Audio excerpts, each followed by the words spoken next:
Ads లేకుండా latest episodes చూడండి.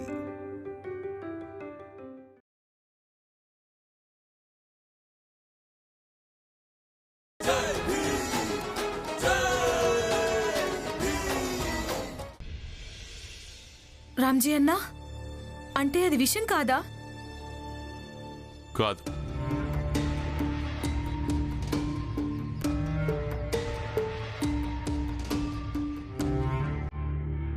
ఈరోజు భీమ్ మళ్ళీ రుజువు చేశాడు. వాడి తెలివి అలాగే వాడి భావాల ముందు అందరూ తలంచుతారని. అందరూ.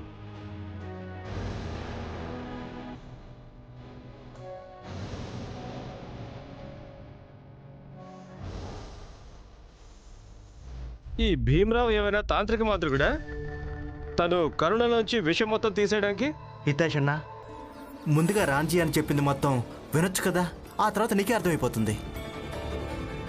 రామ్జీ అన్న, అక్కడేం జరిగిందో చెప్పండి. నేను అక్కడికి వెళ్ళినప్పుడు అందులో విషయం లేనే లేదు. కేవలం నిద్రొచ్చే మందు కలిపానంతే. దాని కారణంగా నువ్వు కొంత సమయం పాటు గాఢ నిద్రలో ఉన్నావు. అంటే ఇదంతా మీరే? నేను కాదు, ఇదంతా భీమరావే చేశాడు.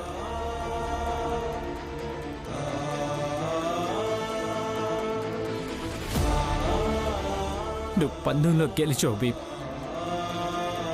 నేను ఓడిపోయాను. అలాగే నేను ఈ ఓటమిని అంగీకరిస్తున్నాను.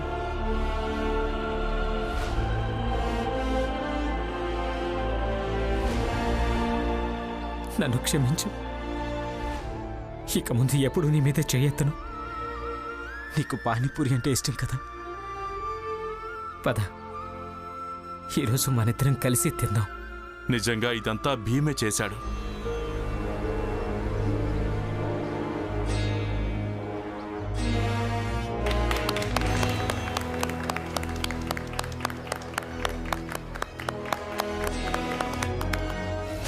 నందు, ఈరోజు చాలా గొప్ప రోజు.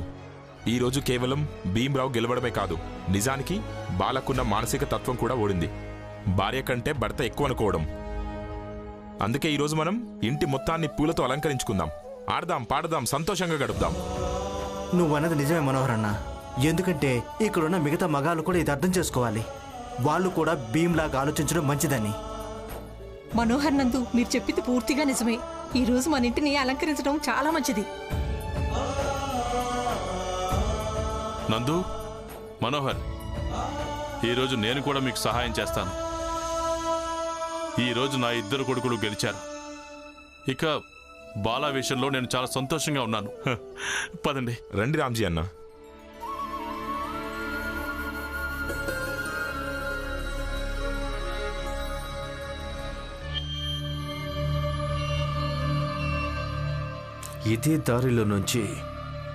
ఇదే దారిలోంచి ఆ బాల వెళ్తాడు.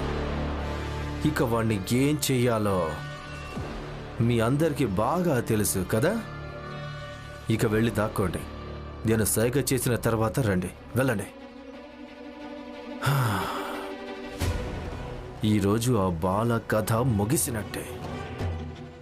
ఈరోజు వాడిని కాపాడడం కోసం వాడి తమ్ముడు ఆ భీమరావు కూడా లేడు. ఏవండి, ఏంటి? మనం కూడా పానీపూరి తిందామా? ఏంటి? అత్తయ్యను ఒక్కదాన్ని వదిలేసి ఎలా వెళ్తాం? నాకిప్పుడు పానీపూరి తినాలనిపిస్తోంది. మనసుని చంపుకోరమ్మా, చంపుకోవాల్సి వస్తుంది. అయినా ఇప్పుడు ఏం చేస్తున్నావు? నువ్వేమంటున్నావు?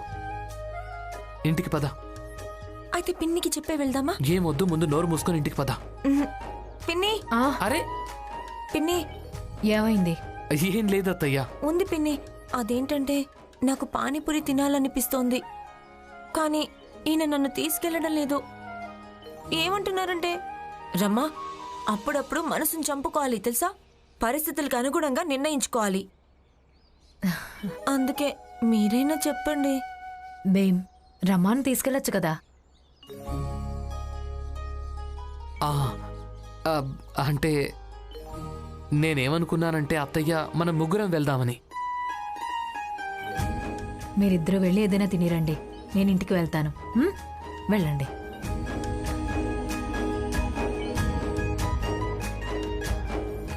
ఇదంతా ఈ అత్తయ్యకు చెప్పాల్సిన అవసరం ఏముంది? అప్పుడప్పుడు నువ్వు చిన్న పిల్లలా ప్రవర్తిస్తుంటావు రమా. మొండిపట్టు పడుతున్నావు. అయితే నేను మీ భార్యను.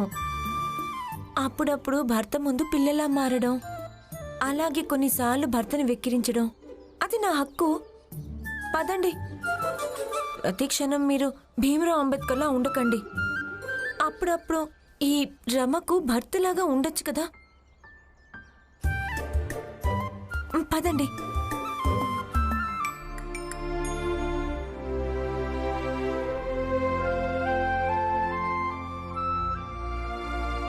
రామ్జీ అన్న, నిజం చెప్పాలంటే ఈసారి నేను మనోహర్ అన్న భయపడిపోయాం భీమ్ ఓడిపోతాడని. కానీ చూడండి, చివరికి గెలుపు న్యాయాందే అయింది. నందు, భీమ్ ఎన్నో సంవత్సరాల నుంచి డైరీ రాస్తున్నాడు. ఇక ఆ డైరీలోని 3వ పేజీలో వాడేం రాశాడంటే, న్యాయం ఇబ్బందులు పడచ్చు, న్యాయం ఓడిపోతుందని మీకు 1000 సార్లు అనిపించవచ్చు, కానీ న్యాయం ఓడిపోదు, అంతిమ విజయం న్యాయాందే అవుతుందని. నందు, మనోహర్, మీరిద్దరూ ఎలాగో మూర్ఖులే. ఇప్పుడు ఇంకా మూర్ఖులయ్యారు. తండ్రి కొడుకులు పెద్ద పెద్ద మాటలు చెప్తున్నారు. ఇక మీరిద్దరూ పని పాట వదిలేసి మీ డబ్బులు పెట్టి పూలు కొనుక్కొచ్చారు. ఇక ఇప్పుడు ఇంటిని అలంకరించడంలో పడిపోయారు. మీరు ఇలాగే ఒకరోజు పూర్తిగా మునిగిపోతారు. ఈ భీమ్దే ఉంది, డైరీలో రాసుకుంటాడు, నందు బాబాయ్ అలాగే మనోహర్ బాబాయ్ నాకు ఇంకా మా నాన్నకు చెంచాలా ఉంటూ ఉంటూ నాశనం అయిపోయారని.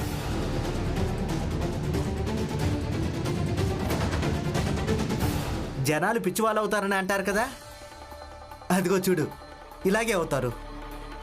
తమ పని పాట వదిలేసి ఇక్కడ ఇల్లు అలంకరిస్తున్నారు. చాలు జనార్దన్.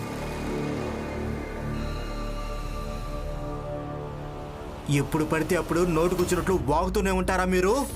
ఇదిగో చూడండి, మీ ముగ్గురు నోర్లు మూయించడానికి ఇవాళ నేను పోరాడాల్సి వచ్చినా కూడా పోరాడతాను, అలాగే మీ నోళ్ళు కూడా మూయిస్తాను. అసలు వీళ్ళ నోర్లు మూయించడానికి పోరాడాల్సిన అవసరం ఏముంది?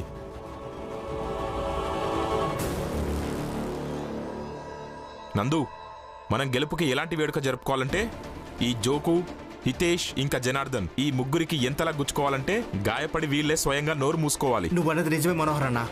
వీళ్ళు డోలు తీసుకురా. ఈ రోజు నువ్వు డోలు వాయించు, నేను వీళ్ళందరి ముందు ఆడతాను. ఇదే ఇంట్లో వేడుక చేసుకుందాం. వీళ్ళు డోలు తీసుకురా. సరే నందు, నేను డోలు తీసుకొస్తాను.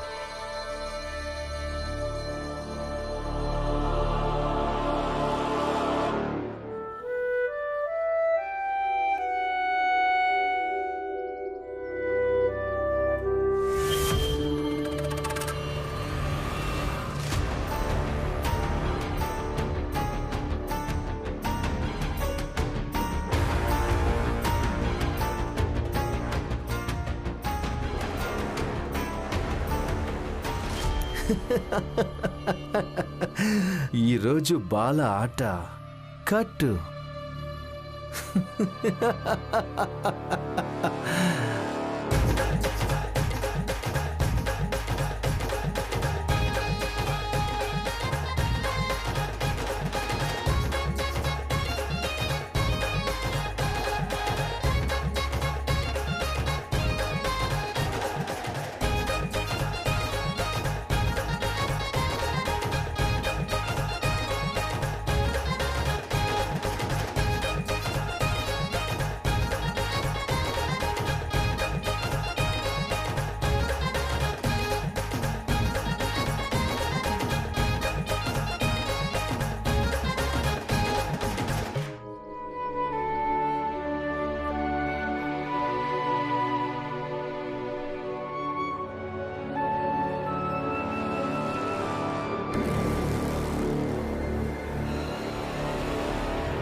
ఏముంది?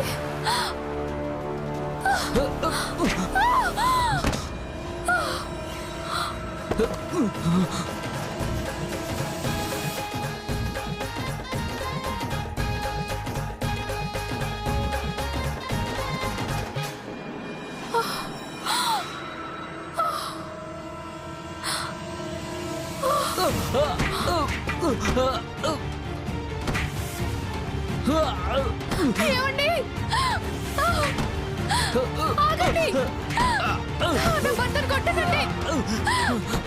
ఎవరు మీరు?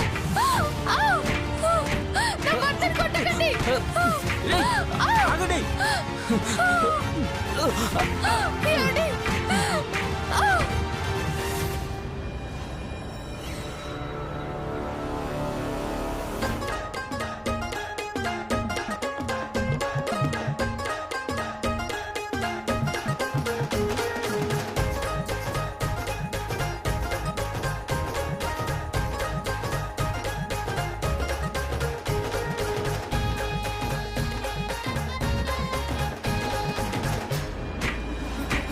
వదిలేయండి! దయచేసి మమ్మల్ని వదిలేయండి! ఇక ఇక్కడి కథ ముగిసినట్టే.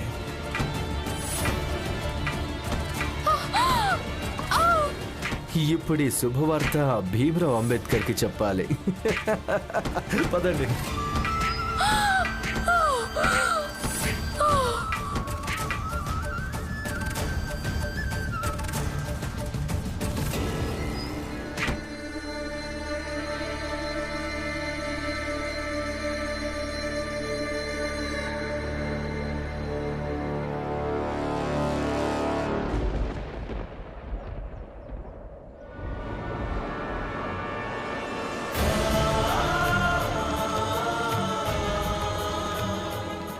కరుణ, కరుణ!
జిజాబాయ్, నువ్వు కూడా వెళ్ళాడు.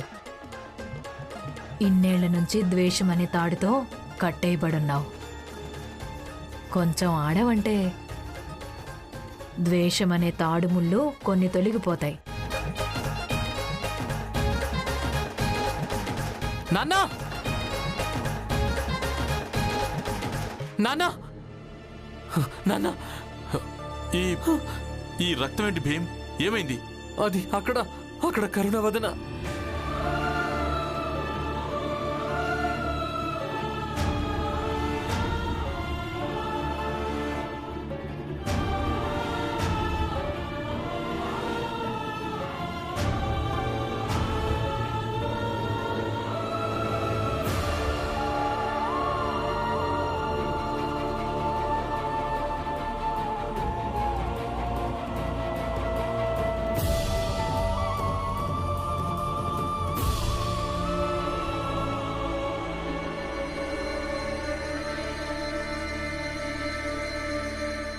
వేడుక చేయకూడని దానికి చేసుకుంటే ఇలాంటి అనర్థమే జరుగుతుంది.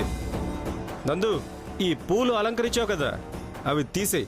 ఎందుకంటే శ్రద్ధాంజలికి ఇంటిని అలంకరించడానికి అర్థమేముంది? మీరు ఆడండి, ఆడండి ఆడండి, ఇంకా ఆడండి. భీమ్ రమ ఆట ఆడిస్తున్నారు కదా మిమ్మల్ని, బాగా ఆడండి. అసలు భీమ్ పక్షాన ఉంటే ఎప్పటికీ సంతోషమే దొరకదు.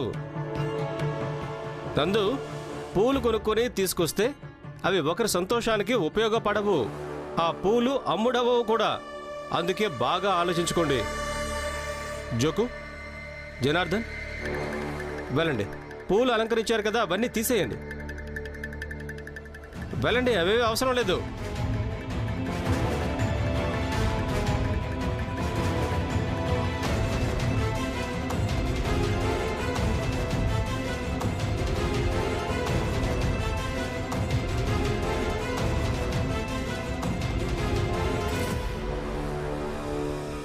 నరోత్తం,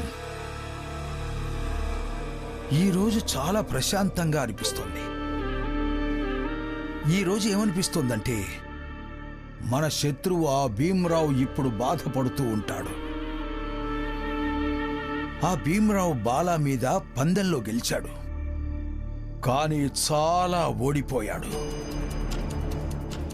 నరోత్తం, నీకేమనిపిస్తోంది? ఆ బాలా భార్యకు డాక్టర్ ఏం చెప్తాడంటావు? ప్రచండదేవ్ గారు, డాక్టర్ బాలా భార్యకు ఏం చెప్తాడో అది తెలీదు. కాకపోతే ఇది మాత్రం తెలుసు, ఇప్పుడు బాలా భార్య వాడు మారిపోయిన సంతోషాన్ని జరుపుకోలేదు.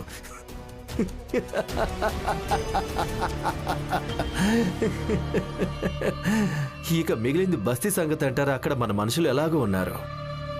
వాళ్ళు దీని అంతటికీ భీమరావునే దోషిగా రుజువు చేస్తారు. వాళ్ళ రుజువు చేస్తారు ఇదంతా ఆ భీమరావు తప్పే అని. ఆ భీమరావు పందెం వేయకుంటే ఈ పోరాటం పోరాడేవాడు కాదని, అలాగే ఇలాంటి పరిస్థితి వచ్చేది కాదని. నువ్వన్నది నిజమే నరోత్తం.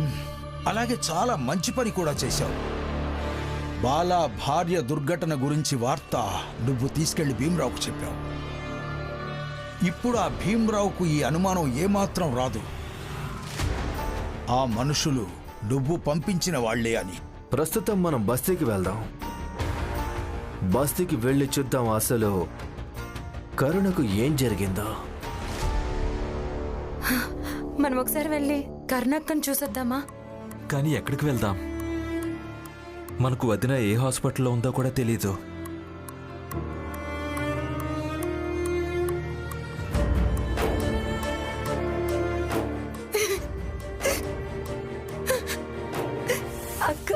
అక్క ఎంత సంతోషంగా ఉందో. అప్పుడు బాలాబావ ఆయన చేసిన తప్పు తెలిసొచ్చినప్పుడు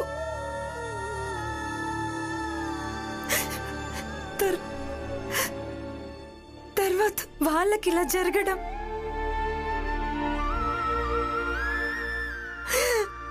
లక్ష్మి, ఏడవకు, అంతా మంచి జరుగుతుంది.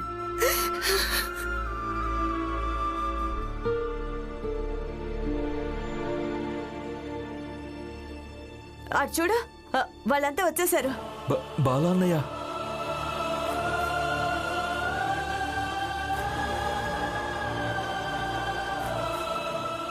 అక్క, అసలు అక్కకి ఏమైంది?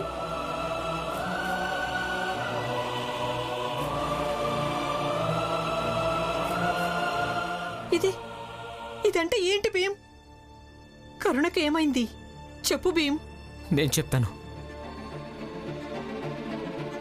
కరుణ మెదడు మొద్దుబారిపోయింది.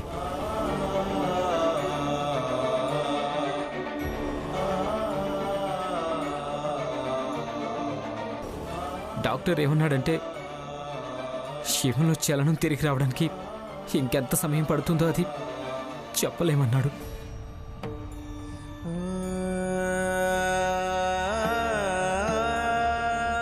కానీ కరుణలో నేను చలనం తీసుకొస్తాను. నేను కరుణను చాలా బాధ పెట్టాను, ఎన్నో కష్టాలు పెట్టాను. అయినప్పటికీ తను నన్ను ఎప్పుడు ప్రేమిస్తూనే ఉంది, నన్ను గౌరవించింది. ఈరోజు ఆలోచిస్తుంటే అర్థమవుతుంది తన జీవితాన్ని నేను ఎన్ని కష్టాల్లో పడేశాను. అయినా తను ఎన్నోసార్లు నా ప్రాణాల్ని కాపాడింది.